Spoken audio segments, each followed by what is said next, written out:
अहिंसा परमो धर्म की,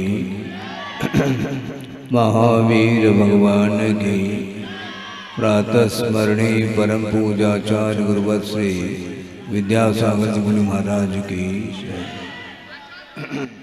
गुरुवत समय सागर जी महामुनि राज की, समस्त संघ की।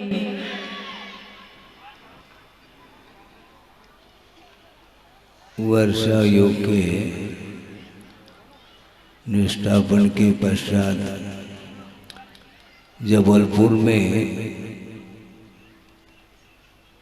स्वयंपकरण का परिवर्तन नहीं हो पाया और बीच में ही पंचकल्याण का प्रसंग आ गया। बरगी नगर में वहाँ पर जाकर के पंचकल्याणक हुआ। उसके पश्चात पिसनारी मड़िया जी में वहाँ पर भी पंचकल्याणक था और उसी पंचकल्याणक के बीच में ही 2 तारीख के दिन पिच का परिवर्तन हुआ और उसके बाद विहार करते हुए दयोदय तिलवारा घाट में भी 3-4 दिन प्रवास रहा। उसके बाद कहाँ आ गए? सहजपुर। वैसे सहजपुर से आना जाना ये होता ही रहता है, पुनः यहाँ पर आना हुआ है। और संयोग ये है, जिन्होंने यहाँ पर चातुर्मास किया आर्यका प्रशांत मदे जी ने, और यहाँ उनके लिए प्रसंग मिल गया है। कल ही भाव हो रहा था, लेकिन अकस्मात कोई कार्य नहीं हो पाता, इसलिए आज ये कार्यक्रम आपके सामने हुआ है। वस्तुतः ये संयम का अनुपालन करने के लिए ये उपकरण के रूप में इसको स्वीकारा जाता है, जिसके माध्यम से जो छोटे छोटे जीव जंतु हैं उनकी विराधना से बचने के लिए संयमोपकरण इसको रखा जाता है। और इसका परिवर्तन कोई निर्धारित समय नहीं है, संयमोपकरण है। और उस उपकरण को साथ में रखते हुए जब उसकी कोमलता में कमी आती है तो परिवर्तन करना अनिवार्य होता है, क्योंकि इस पेचिका में बहुत सारे गुण ऐसे होते हैं। ये पेचिका मोर पंख के माध्यम से इसका निर्माण किया जाता है। ये हल्की होती है, पीछी भारी नहीं होती। कमंडल तो कई लोग पकड़ना चाहते हैं, किंतु पीछे को कोई पकड़ना नहीं चाहता, जबकि कमंडल से पीछे बहुत हल्की है। लेकिन बिना संयम के इस उपकरण को किसी के हाथ में दिया नहीं जाता और इसमें कोमलता भी पाई जाती है, बहुत मृदुता है। इसके जो बाल हैं वो आंखों में भी चली जाए तो भी किसी भी प्रकार से कष्ट का अनुभव नहीं होता। इस प्रकार इसके कुछ गुण होते हैं, इसको उपकरण के रूप में स्वीकारा है। तो पीछे में जिस प्रकार कोमलता मृदुता पाई जाती है, उससे भी मृदुता हृदय में होना चाहिए, ऐसा आचार्यों का कहना है। क्योंकि भावों में जब तक कोमलता नहीं आएगी तब तक आत्मा का विकास संभव नहीं है। 10 लक्षण धर्म में आप लोग ये अध्ययन करते रहते हैं कि उत्तम क्षमा के पश्चात कौन सा धर्म आता है? उत्तम मार्दव धर्म आता है। मृदुता का जो भाव होता है उसका नाम मार्दव धर्म है। इसलिए श्रमण लोग और आरिका आदि जिनके पास पिछिका पाई जाती है, इस उपकरण के माध्यम से वो संयम का अनुपालन करते रहते हैं। तो संयम का जो अनुपालन होता है वह वस्तुतः वह संयम आत्माश्रित भाव का नाम है, और वो संयम का अनुपालन करने के लिए जो सहयोग प्रदान करता है उसका नाम उपकरण कहा। वहाँ पर भी हमने प्रसंग के अनुरूप इस विषय को रखा था और पुनः यहाँ पर प्रसंग आ चुका है। इसलिए करण अलग होता है और उपकरण अलग होता है। जैसे आप लोग चश्मा लगा लेते हैं, क्यों? जब रोशनी में कमी आती है, आँखों में देखने में जब व्यवधान उपस्थित होता है, नंबर आदि बढ़ जाते हैं, उस समय उस चश्मा का उपयोग किया जाता है। इस चश्मा को ये उपनयन माना जाता है। नयन हो तो उपनयन की शोभा होती है। नयन अर्थात आँख है, आँखों के माध्यम से ही वस्तु का अवलोकन होता है।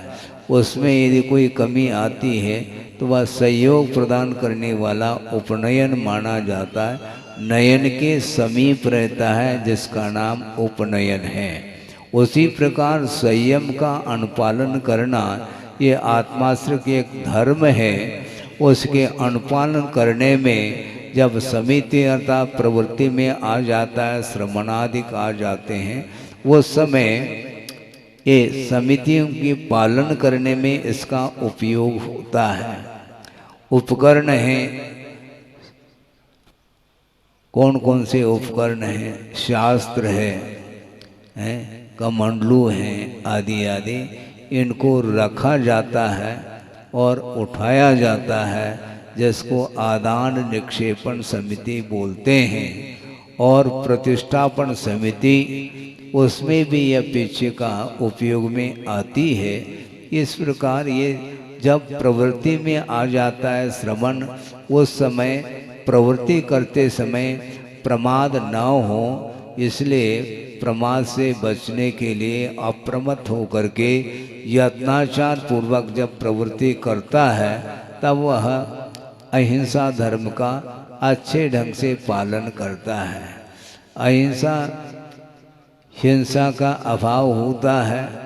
छोटे छोटे जो जीव जंतु होते हैं, यत्र तत्र वो विचरण करते रहते हैं। उस समय उठना बैठना आदि ये सारी चेष्टाएं होती हैं, शारीरिक चेष्टाएं। उस समय इस संयम का उपयोग करते हुए अपने चारित्र का पालन करता रहता है।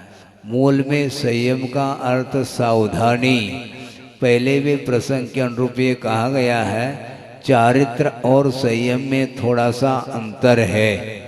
चारित्र का अर्थ समीचीन रूप से आचरण करने का नाम चारित्र है, किंतु चारित्र के पालन करते समय भी सावधानी बरती जाती है। आप वाहन चलाते हैं, ठीक है, किंतु सावधानी रखने का नाम क्या है? वही संयम है। वाहन को चलाना और सावधानी के साथ चलाना, इन दोनों में जिस प्रकार अंतर देखने में आ रहा है, उसी प्रकार चारित्र का आगम के अनुरूप पालन करते हुए भी, प्रमाद नहीं करते हुए सावधानी के साथ यत्नाचार पूर्वक कहा, आचरण करते हुए भी अप्रमत्त होकर के सावधानी के साथ यत्नाचार पूर्वक प्रवृत्ति करते हैं। उस समय जीवों की मानो कदाचित विराधना भी हो तो भी वह अप्रमत्त होकर के प्रवृत्ति कर रहा है, इसलिए तत्संबंधी उसको दोष भी नहीं लग सकता। इस प्रकार आगम में बहुत सारा विषय आया है। समय आपका हो रहा है 1:30 बजे, कहा तो 1:30 बजे बिल्कुल टाइम टू टाइम यह स्टार्ट हुआ है कार्यक्रम, और ये पिछिका परिवर्तन हो गया। अब ये सोचो, ये संयमोपकरण का संयमोपकरण का परिवर्तन है। किंतु ये ध्यान रखें, जीव का जो परिभ्रमण है वह भी परिवर्तन ही माना जाता है। पर्याय की अपेक्षा से संसारी प्राणी आयु कर्म के साथ जीवन व्यतीत करता है और आयु कर्म का जब विनाश हो जाता है तो वह गति से गत्यंतर चला जाता, पुनः शरीर को धारण करता है। इस प्रकार अपने ही आत्मगत परिणामों के माध्यम से शुभाशुभ कर्म का वह बंद कर लेता है और उसके फल को भोगने के लिए विभिन्न प्रकार की पर्यायों को प्राप्त कर लेता है। इसलिए अतीत अनंत काल व्यतीत हुआ है, अब कितना और काल शेष है इसके विषय में कोई भी हम नहीं कह सकते, दिव्य ज्ञान का ही विषय है। इसलिए गुरुदेव का बार बार कहना है, ऐसा पुरुषार्थ कर लो जिसमें मात्र एक भव शेष रह जाए, अर्थात यहाँ से संयम का पालन करते हुए कहाँ पहुँचता है, देव गति को प्राप्त कर लेता है और वहाँ से पुनः मनुष्य बन कर के यदि योग्य सामग्री प्राप्त कर लेता है मोक्ष मार्ग संबंधी, तो उसके माध्यम से वह कर्मों का क्षय कर सकता है। कर सकता इसलिए कहा जा रहा है, यदि पुरुषार्थ में समीचीनता रही तो वह कर्म का विच्छेद कर सकता है। इसलिए उद्देश्य प्रत्येक व्यक्ति को यही रखना चाहिए। जिन्होंने संयम को अंगीकार किया है अपने जीवन में, वो तो उनका जीवन तो उन्नति की ओर जा रहा है, किंतु जो अपने जीवन में संयम को अंगीकार नहीं कर पा रहे किसी निमित्त को लेकर के, किंतु भविष्य में उनकी भी क्या धारणा, उनका भी लक्ष्य यही होना चाहिए, यथाशक्ति व्रतों का पालन करते हुए सच्चे देव शास्त्र गुरु के प्रति समर्पण भाव और आस्था और श्रद्धा के साथ यदि आप उपासना भी कर लें तो बहुत बड़ी उपलब्धि होगी। जो संयम को अंगीकार कर रहे हैं उनकी सेवा, उनकी उपासना करिएगा, उसके माध्यम से ही प्रत्येक जीव का कल्याण हो सकता है। कल्याण की ओर दृष्टि होनी चाहिए। आत्म कल्याण की ओर दृष्टि यदि नहीं रहती है तो संसार का कितना अविशेष है इस विषय में कुछ भी नहीं कहा जा सकता। सोचो, विचार करो। कई बार प्रसंग आए हैं, गुरुदेव ने प्रवचन के दौरान अथवा स्वाध्याय आदि के प्रसंग में उन्होंने यही कहा है कि यह मनुष्य जीवन दुर्लभ है, यह पर्याय जो है बहुत दुर्लभतम पर्याय है। इसका सदुपयोग करेंगे तो निश्चित रूप से विकास हो सकता है। यदि इसका उपयोग सही दिशा की ओर नहीं करेंगे तो मनुष्य जीवन का जब अवसान होने के उपरांत पुनः वह मनुष्य जीवन कब प्राप्त हो सकता है इसके बारे में कुछ भी नहीं कहा जा सकता। सोचो, विचार करो। विचार करने से बड़ा खेद का भी अनुभव होता है। आज वर्तमान में पंचम काल में धर्म की आराधना करने वालों की संख्या कम हो रही है। और एक व्यक्ति ने ये भी कहा था कि महाराज, वर्तमान में कुछ ऐसे भी जीव हैं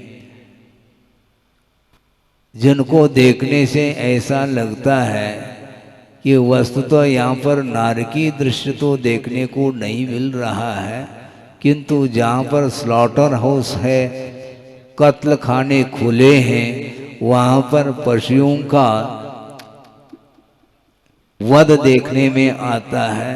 हजारों के संख्या में वहाँ पर वध हो रहा है। ऐसे कौन से कर्म किए होंगे, क्योंकि बिना कर्म के इस प्रकार संसारी प्राणी का पतन नहीं हो सकता और कषाय के वशूत होकर के वह संसारी प्राणी अनेक प्रकार के पापमय परिणाम कर लेता है।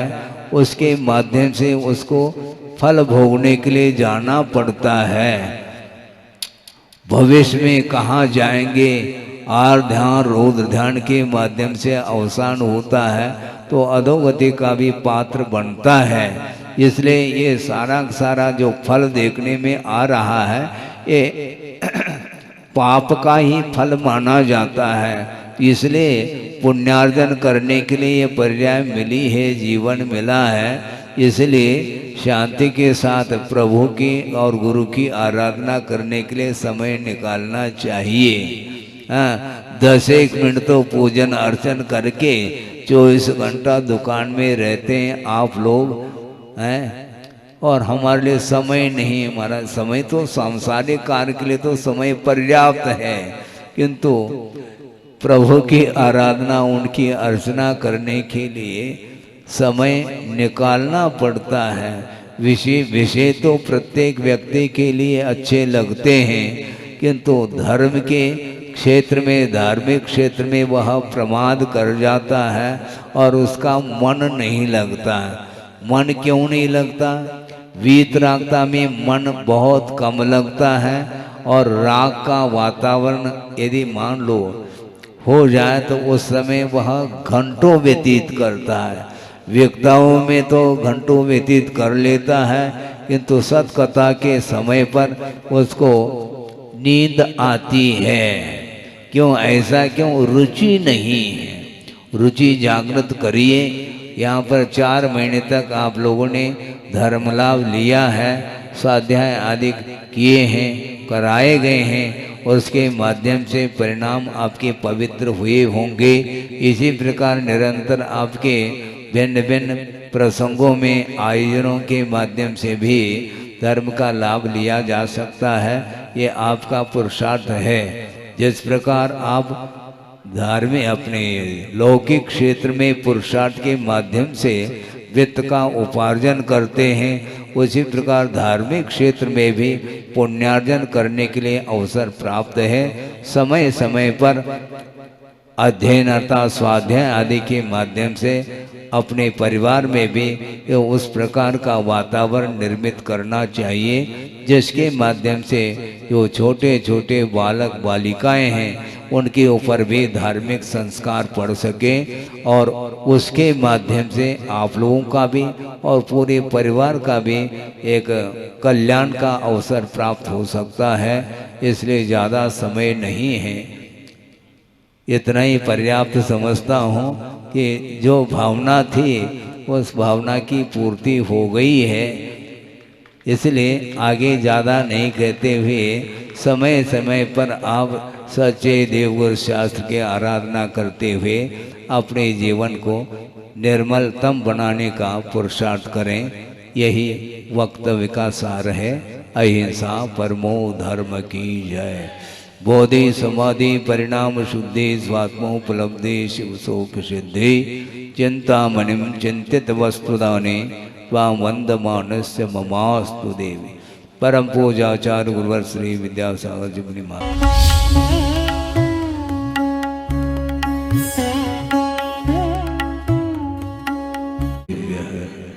ओम नमः शिवाय। अहिंसा परमो धर्म की, महावीर भगवान की प्रातः स्मरणी परम पूजाचार्य गुरुवर श्री विद्यासागर जी मुनि महाराज की। गुरुवर श्री समय सागर जी महामुनि राज की, समस्त संघ की।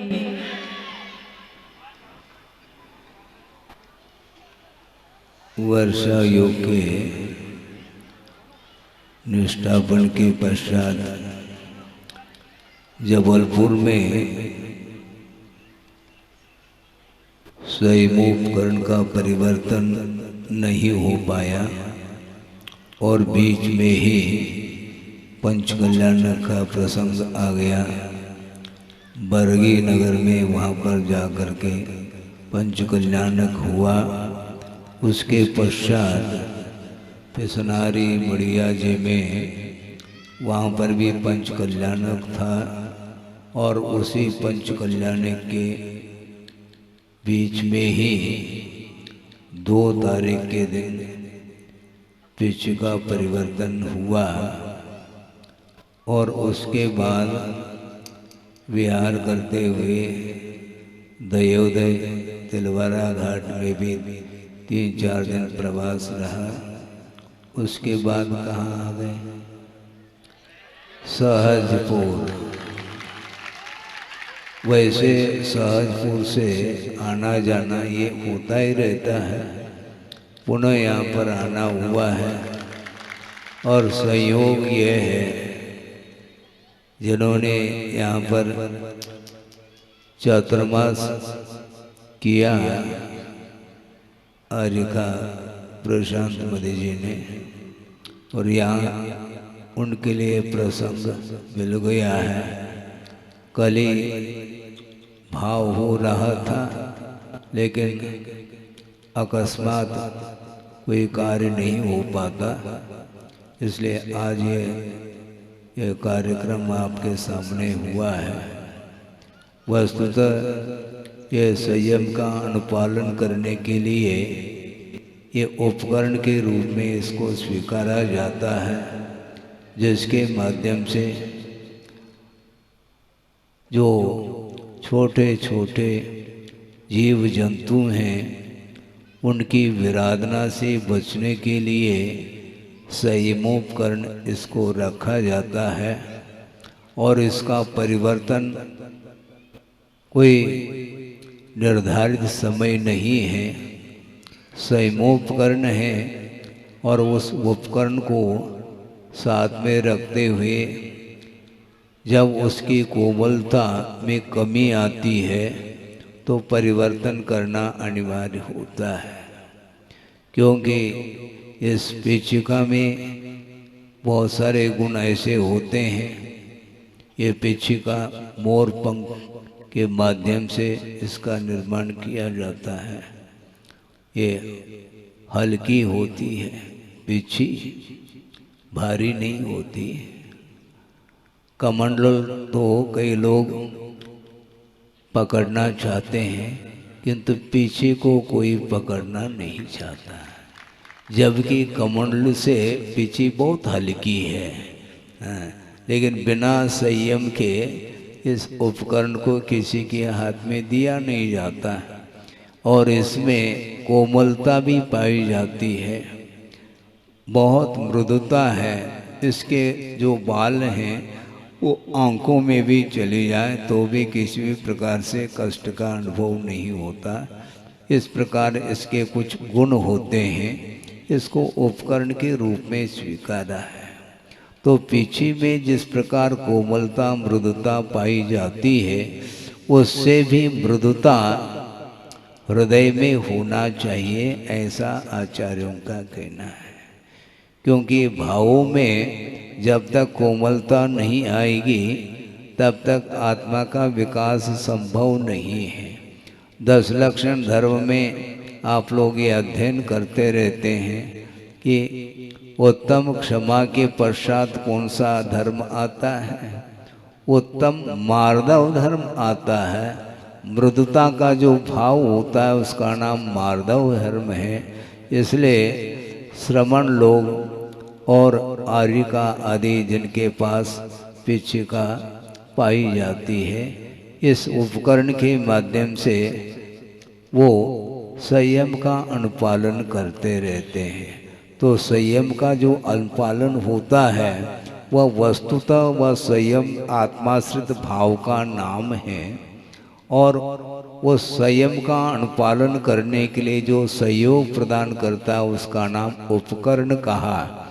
वहाँ पर भी हमने प्रसंग के अनुरूप इस विषय को रखा था और पुनः यहाँ पर प्रसंग आ चुका है। इसलिए करण अलग होता है और उपकरण अलग होता है। जैसे आप लोग चश्मा लगा लेते हैं, क्यों? जब रोशनी में कमी आती है, आँखों में देखने में जब व्यवधान उपस्थित होता है, नंबर आदि बढ़ जाते हैं, उस समय उस चश्मा का उपयोग किया जाता है। इस चश्मा को ये उपनयन माना जाता है। नयन हो तो उपनयन की शोभा होती है। नयन अर्थात आँख है, आँखों के माध्यम से ही वस्तु का अवलोकन होता है, उसमें यदि कोई कमी आती है तो वह सहयोग प्रदान करने वाला उपनयन माना जाता है। नयन के समीप रहता है जिसका नाम उपनयन है। उसी प्रकार संयम का अनुपालन करना ये आत्माश्रय के एक धर्म है। उसके अनुपालन करने में जब समिति अर्थात प्रवृत्ति में आ जाता है, श्रवणादिक आ जाते हैं, उस समय ये समितियों की पालन करने में इसका उपयोग होता है। उपकरण हैं, कौन कौन से उपकरण हैं? शास्त्र है, कमंडलू हैं, आदि आदि। इनको रखा जाता है और उठाया जाता है, जिसको आदान निक्षेपण समिति बोलते हैं। और प्रतिष्ठापन समिति, उसमें भी यह पीछे का उपयोग में आती है। इस प्रकार ये जब प्रवृत्ति में आ जाता है श्रवण, उस समय प्रवृत्ति करते समय प्रमाद न हो, इसलिए प्रमाद से बचने के लिए अप्रमत्त होकर के यत्नाचार पूर्वक जब प्रवृत्ति करता है, तब वह अहिंसा धर्म का अच्छे ढंग से पालन करता है। अहिंसा हिंसा का अभाव होता है। छोटे छोटे जो जीव जंतु होते हैं, यत्र तत्र वो विचरण करते रहते हैं, उस समय उठना बैठना आदि ये सारी चेष्टाएं होती हैं, शारीरिक चेष्टाएं। उस समय इस संयम का उपयोग करते हुए अपने चारित्र का पालन करता रहता है। मूल में संयम का अर्थ सावधानी, पहले भी प्रसंग के अनुरूप ये कहा गया है। चारित्र और संयम में थोड़ा सा अंतर है। चारित्र का अर्थ समीचीन रूप से आचरण करने का नाम चारित्र है, किंतु चारित्र के पालन करते समय भी सावधानी बरती जाती है। आप वाहन चलाते हैं, ठीक है, किंतु सावधानी रखने का नाम क्या है? वही संयम है। वाहन को चलाना और सावधानी के साथ चलाना, इन दोनों में जिस प्रकार अंतर देखने में आ रहा है, उसी प्रकार चारित्र का आगम के अनुरूप पालन करते हुए भी, प्रमाद नहीं करते हुए सावधानी के साथ यत्नाचार पूर्वक कहा, आचरण करते हुए भी अप्रमत्त होकर के सावधानी के साथ यत्नाचार पूर्वक प्रवृत्ति करते हैं, उस समय जीवों की मान लो कदाचित विराधना भी हो तो भी वह अप्रमत्त होकर के प्रवृत्ति कर रहा है, इसलिए तत्संबंधी उसको दोष भी नहीं लग सकता। इस प्रकार आगम में बहुत सारा विषय आया है। समय आपका हो रहा है 1:30 बजे, कहा तो 1:30 बजे बिल्कुल टाइम टू टाइम यह स्टार्ट हुआ है कार्यक्रम, और ये पिच का परिवर्तन हो गया। अब ये सोचो, ये संयमोपकरण का परिवर्तन है, किंतु ये ध्यान रखें, जीव का जो परिभ्रमण है वह भी परिवर्तन ही माना जाता है। पर्याय की अपेक्षा से संसारी प्राणी आयु कर्म के साथ जीवन व्यतीत करता है, और आयु कर्म का जब विनाश हो जाता है तो वह गति से गत्यंतर चला जाता, पुनः शरीर को धारण करता है। इस प्रकार अपने ही आत्मगत परिणामों के माध्यम से शुभाशुभ कर्म का वह बंद कर लेता है, और उसके फल को भोगने के लिए विभिन्न प्रकार के पर्यायों को प्राप्त कर लेता है। इसलिए अतीत अनंत काल व्यतीत हुआ है, अब कितना और काल शेष है इसके विषय में कोई भी हम नहीं कह सकते, दिव्य ज्ञान का ही विषय है। इसलिए गुरुदेव का बार बार कहना है, ऐसा पुरुषार्थ कर लो जिसमें मात्र एक भव शेष रह जाए, अर्थात यहाँ से संयम का पालन करते हुए कहाँ पहुँचता है? देवगति को प्राप्त कर लेता है और वहाँ से पुनः मनुष्य बन करके यदि योग्य सामग्री प्राप्त कर लेता है मोक्ष मार्ग संबंधी, तो उसके माध्यम से वह कर्मों का क्षय कर सकता है।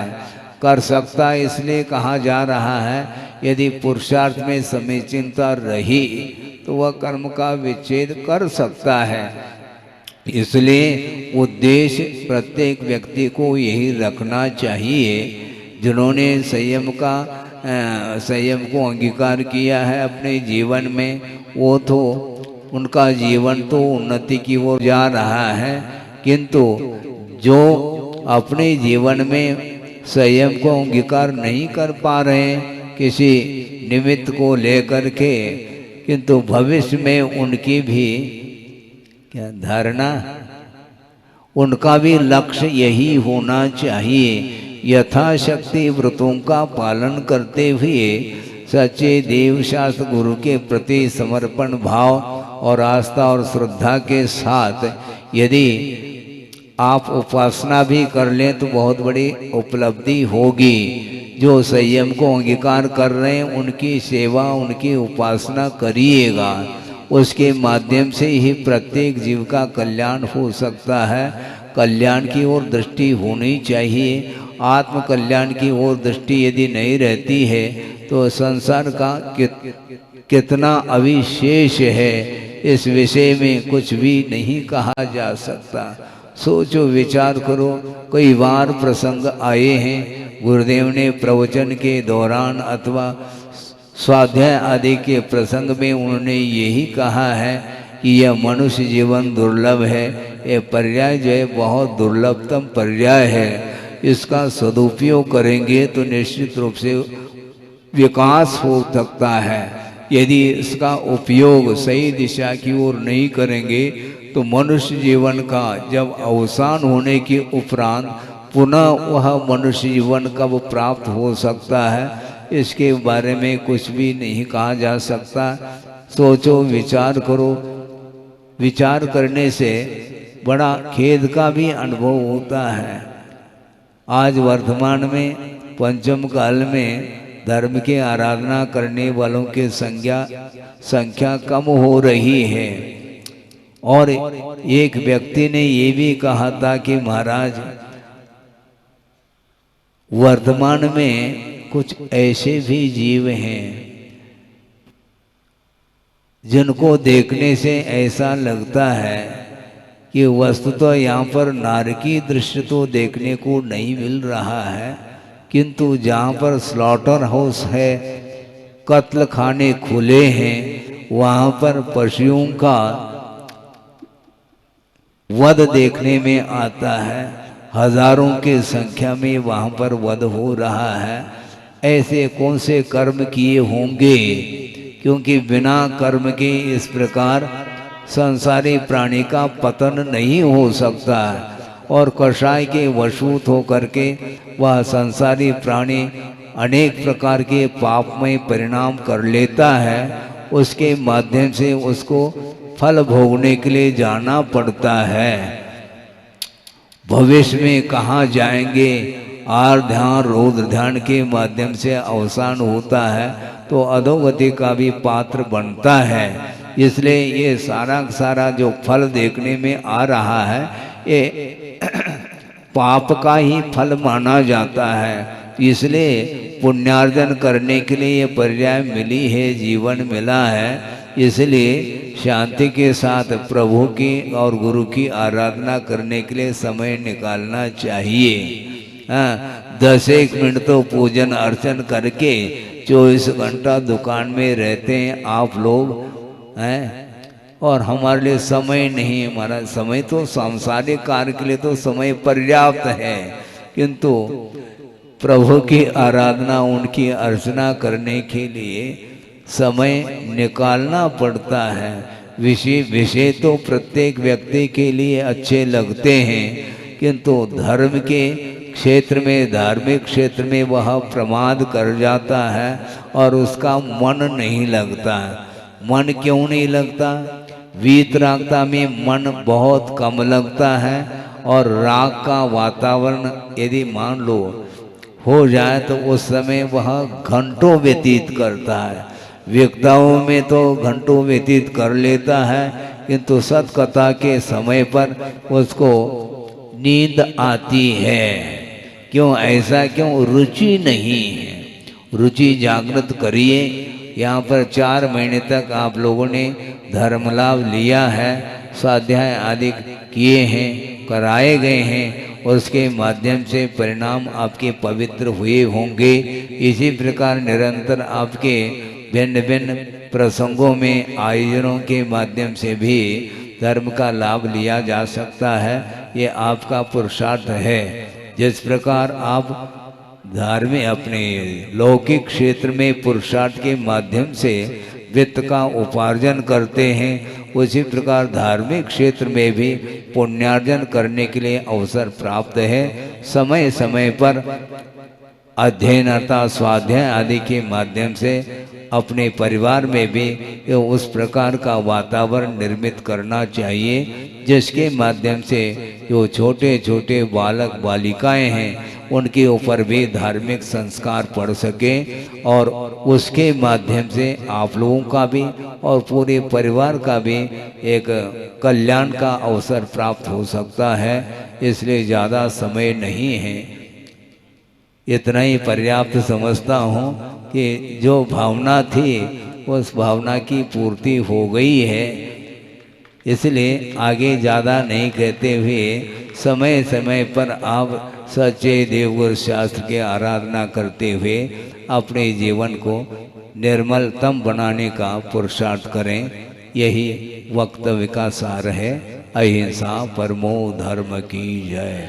बोधि समाधि परिणाम शुद्धि स्वात्मोपलब्धि शिव शोक सिद्धि चिंतामणिम चिंतित वस्तुदाने त्वां वंदमानस्य ममास्तु देवी। परम पूजाचार्य गुरुवर श्री विद्यासागर जी महाराज की जय।